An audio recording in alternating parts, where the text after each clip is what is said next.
1975, you go 12-2. You meet the Raiders in the postseason.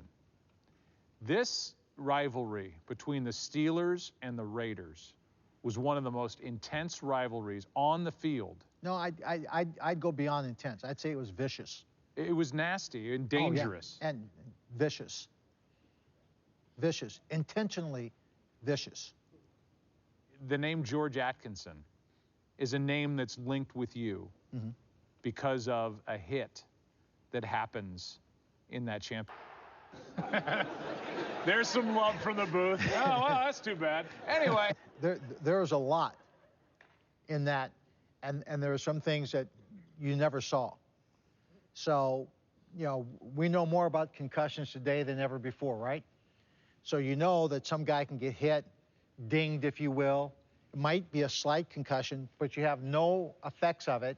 Guy doesn't pass out, not feeling nauseous, but he's a little dinged. In that ball game, towards the end of the first half, I was coming across the field deep. Ball went to Rocky or Franco on the sideline. I'm just jogging in the back because I'm not going to go back and block because it's going to be a clip. So I'm looking to see if he breaks a tackle and comes back. As I'm jogging this way, and the officials are all focused on the ball, Jack Tatum comes up from behind, okay, full speed, forearm to the base of the neck, hits me, knocks me to the ground, and then jumps in front of me and looks around for the official. And no one saw it, okay? Then I come back in the second half, and I get that hit. As you can see, Atkinson wasn't going for the body. You know, if I had ducked, he looked rather silly.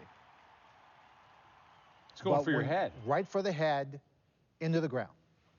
And I don't know if fans watching the NFL in its current form realize that in your day, in your prime, you would go across the middle and defensive backs, I mean, they're big safeties and big defensive backs, literally tried to time their hit to hit you as high and as hard and as violently as they could. Absolutely. It was how the game was played at that time. So this hit happens in the AFC Championship game, and you come out of that. Now, the Super Bowl's next up. Yeah, in 2 weeks. In 2 weeks, you say, I don't know if I'm going to be able to play in that game. Yeah. The Dallas Cowboys and members of that defense in the secondary started talking. Yeah, Cliff Harris said he never said what was ever printed in the paper. He said he didn't say it. Which was? Which was, if that Swann comes back and plays and he, you know, thought he got hit last week, you know, I'll knock him into the middle of the next week. Something along those lines. So that gets to you. Yeah, and I had a horrible week of practice. The doctors cleared me, said I was fine. You know, didn't practice the first week. Second week, and we weren't hitting at practice or anything like that. No, people were told to leave me alone. But they threw me a pass, and I was dropping everything. You know, so my confidence wasn't at an all-time high. But they pissed you off. But they, yeah, literally, got me a little upset. So this is when the world sees it, really, for the first time. Yeah. This is the world stage, the Super Bowl. That gives me chills. It makes them applaud. There's no way, Lynn, you can look at that first catch along the sidelines. It's one of the most brilliant catches I've seen in my life.